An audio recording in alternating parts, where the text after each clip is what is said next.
And now it's time for Photo Booth Live Chat with John Young.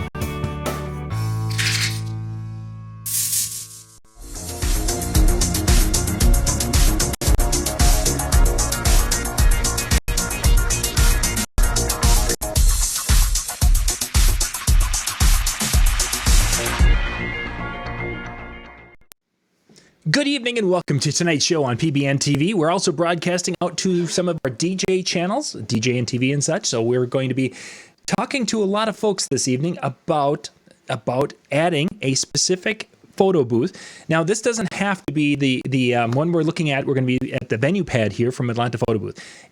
The device itself doesn't matter. The idea is behind tonight's show is having a device that you want to add to your wedding business. Whether you are a DJ, whether you're a photo booth operator, whether you're an uplighting person, whatever it is, adding one thing and looking at some of the different little things involved with making it a success to add it to your business. Sometimes we just see something really cool, like at Photo Booth Expo, photoboothexpo.com. We see something really kind of cool and we're like, oh yes, I need to add that to my services. And then when we get it, and then we start looking at it, and we find out that this wasn't such a great idea because we are just not able to make money with it like we thought we could. So that's what tonight's show is all about. So I'm going to bounce over to, there we go. I want to bounce over to the PowerPoint and such.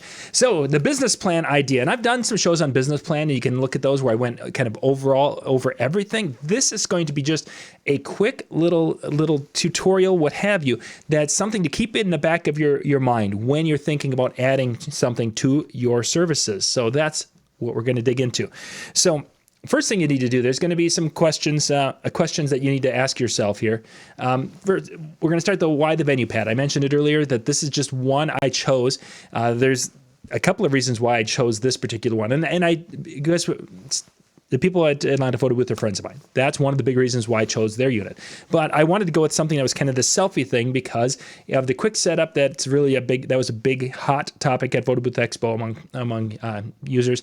Easy to use. That's another big thing. Digital props was big. A big discussion earlier, and now with this whole virus world coming about, and people are talking about that this might be, the digital props might be the future for at least a number of months, if not years, because people are concerned about it. And then, of course, printouts. Printouts are more things to mess around with. Some people love the printouts, and they can offer those, which gives them even a more additional opportunity to make some money. And some people just are not into the printouts. So that's why I chose the venue pad. And you can see it right down below, atlantaphotoBooth.com, the venue pad, and you can check it out there. So we're going to dig into it. But there's some questions we want to ask ourselves before we get going here. First off, is there an actual market for the device? We saw a lot of cool things at Photo Booth Expo. And as I was looking at these array of cameras and capturing the motion, and they throw things in the air and capturing all these different GIF type animations, the question really becomes is there a market in your market for that device? Some markets it'll be like, oh yes, people are used to spending money on a photo booth, so I need to up the game and get this really cool thing. Some markets aren't saturated with photo booths, so having something more basic would possibly work. If there's a lot of iPad type, selfie type booths in your market, maybe adding another one isn't going to be a great investment. So check it out, think about it. Is there a market before you just jump onto it because of the emotional side of it? And then, of course, can you make it work for your business? Is it something that you, as a solo operator, you're set up the uplights, you got that all done, and now can you set this up and walk away after the evening and make it work? Or is it something that some people just don't like to have their gear left in a rental type situation or what have you? Maybe that won't work for you. Or you're a DJ and you're going to go and set it up and leave it unmanned. Can you make it work for your business? Do you have the time to go set it up? Some of us are in a very tight time schedule because they have an afternoon event and then they have an evening event. So we have a half an hour to set up. I can't set up all my gear, and that could be a limiting factor. So can you make it work with your business? Can you afford to add it to your business? There's a cash investment to buy these things. You don't want to be putting gear on credit cards and having to pay interest on this credit cards if you can at all avoid it. Yes, sometimes it makes sense financially to do that because it's a hot thing and you're going to be able to sell it boom, boom, boom and have it paid for in a month or two without a lot of interest accrued. But most of us don't have that kind of luck. We buy something and it kind of sits and slowly ramps up to the numbers we're going to be talking about here in a few minutes. Can you afford to add it to the business basically by paying cash for it? So that way you've invested in this device and it will pay you back over the next several months. That makes sense. If you have to be taking out a loan for it, you have to add that into the process to really be able to see if it's something you can afford to do.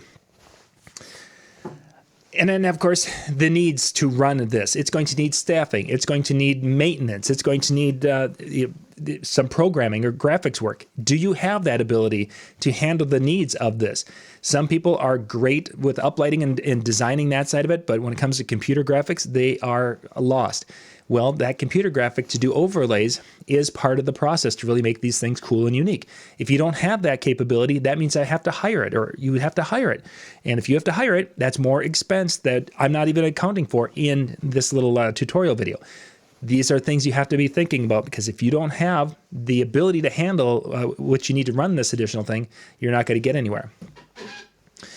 And then, of course, the final one is, what is the cost to run this with your business, knowing that you maybe need to have a graphics person? You're going to have some additional costs, which we're going to cover, and then the staffing costs to that, and maybe transportation, because you can't, you're full, and you have to have somebody, or there's a lot of different variables with this, and you have to look at these honestly and objectively before you start. Take the emotion out of it, because we all love cool gear. I get that. Take that out and make a decision based on looking at the numbers and seeing if it's going to be profitable for your business before pulling the trigger. Continuing on, there's going to be some acquisition expenses. There we go. Geez, I'm not going to be able to say that. First off, the venue pad. I put together about a $2,500 budget. I have not checked exactly what the prices are, what the show prices are on that. I just went, it says it's starting at $1,500, and then it's like, well, I want the cool stand this. So I just threw out a number of $2,500.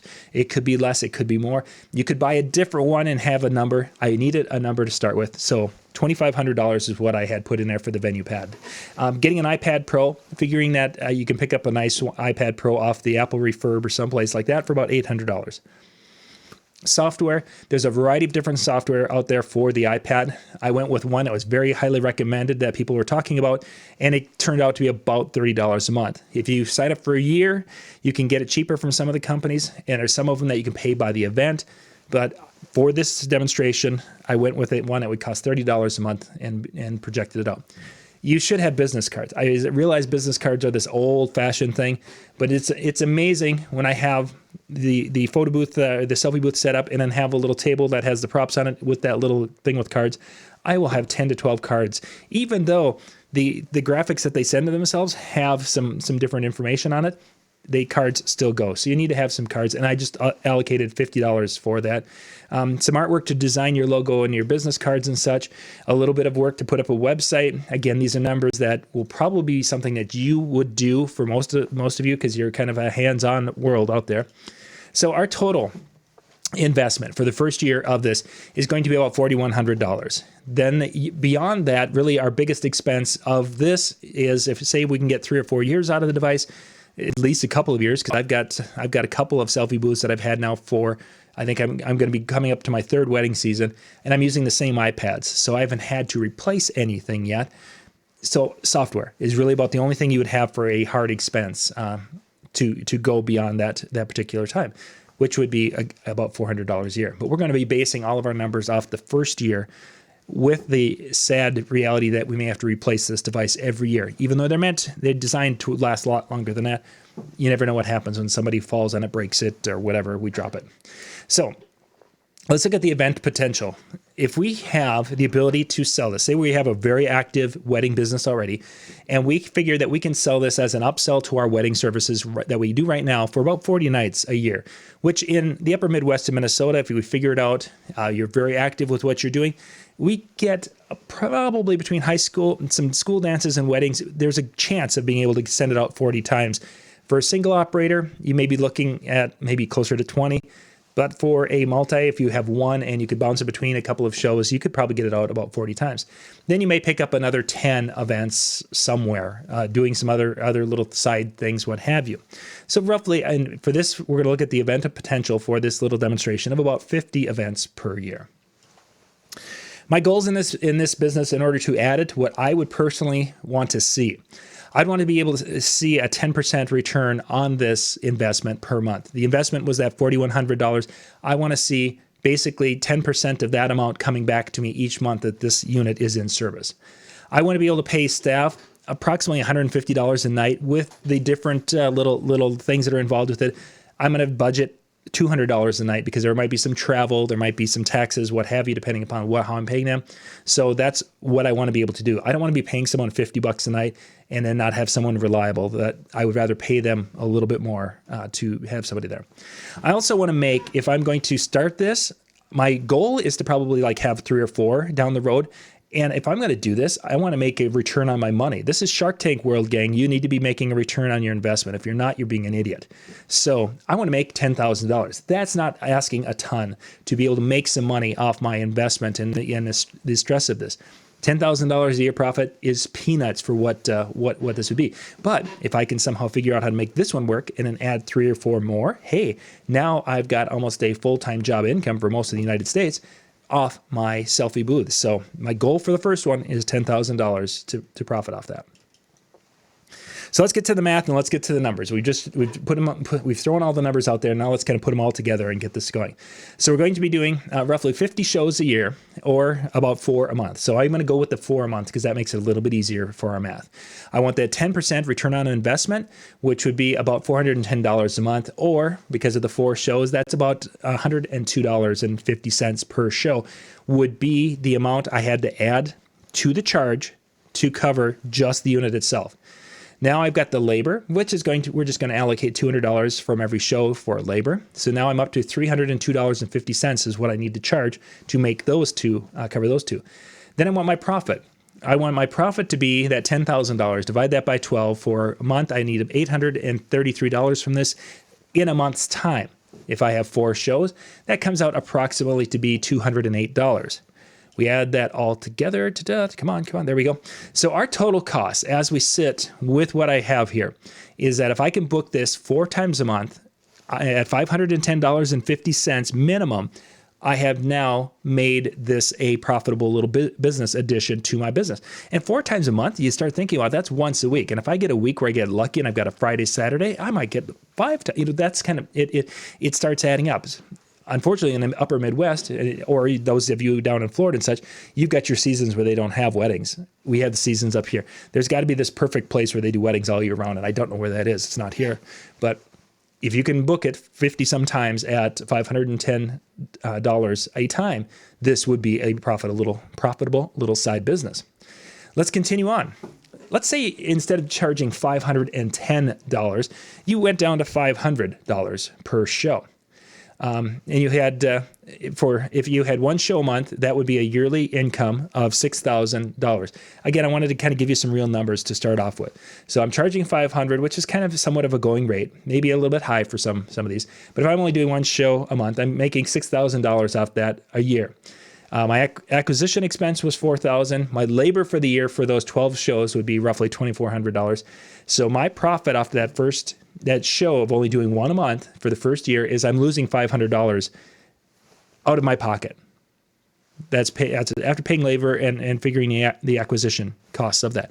At the end of the year, I've in essence spent $500 to develop this business, and I have the gear. So I mean, it's not like you've thrown money away. It's just that maybe you could have done something better with that money instead of just doing that route. But let's look at another example here. Let's bump it up to $750 a show if you can get that in your market. Only 1 show a month. Actually, I'm doing 10 shows a year for this particular example. You take your acquisition, your labor cost, which was a little high. It should have been 12 times $750. I didn't do my math right on this one. So this particular one, we would have been a little bit higher on the income. We would have been, we'd have been $1,500 higher.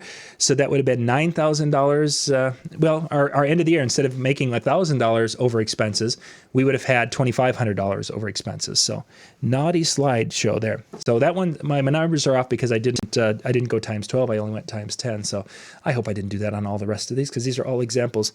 So going back to the $500 a show, and if we're doing 2 shows a month, so 500, that's 1,000. Yeah. So this one, I'm back to it. So again, we're back at $500 a show. And now, but we just added a second show per month. So now our total income for the year is $12,000. Acquisition price is about the same. Our labor price for those 24 shows comes up to $4,800. Now my, in essence, profit for the year is $3,100. Now we're getting into probably closer to real numbers for a lot of us as photo booth owners and such. But let's continue. I want to give you more examples here. Let's say we can make and hit our target of 4 shows a month with our, and we're only charging $500. That gives us an income of $24,000. Acquisition costs, our labor costs, of course, bump up because there's more shows. But now there we've hit roughly our $10,000 right there for our business. So we can do that at $500 a show roughly if we are going out and selling it 4 times a month. But let's just say we like to be more aggressive than that. Let's say we want to go out and do it 8 times. We can get this thing out 8 times a month. We are in a market where we can do it Friday and Saturday. We can do it eight times. It's great, 48,000. Our acquisition, labor increases, of course. But now we've made almost half of a full-time income at $24,000 there. But we're not done yet. Let's drop the price down. Let's take it down to a $400, which may be for some markets a little more in line with what you guys are doing in the market. If we take that down to, if we still are lucky, and we can go and do the number of shows and such with that 8, and there's our numbers 38 come down. And we can still make money at $400, but we need the volume. This is the key, is that if you aren't getting the volume, you're not going to be able to make that money. If you can handle 8 shows, but there's more, there's obviously more risk involved with that. So things to think about. The numbers are there. You can go and kind of watch the video again, and you can kind of see where the numbers came from. Find your favorite addition. Put that in there. Find out what the costs are and put that together. This is just a rough way to do it quickly. And once you've gone through it a couple of times, you can do this in your head, and you'll be able to say, hey, you know what? I can make this work, or maybe you can't make it work, but at least it gives you a thought process to go through rather than to just go and emotionally buy something and find out that once you've got this really cool thing and you get it home and there's absolutely nothing it's doing besides collecting dust in your garage. So this is John Young here with PBN TV and DJN TV. Thank you for watching. Just want to do a quick little show to give you some idea on how to gauge that next addition to your company. Thanks for watching.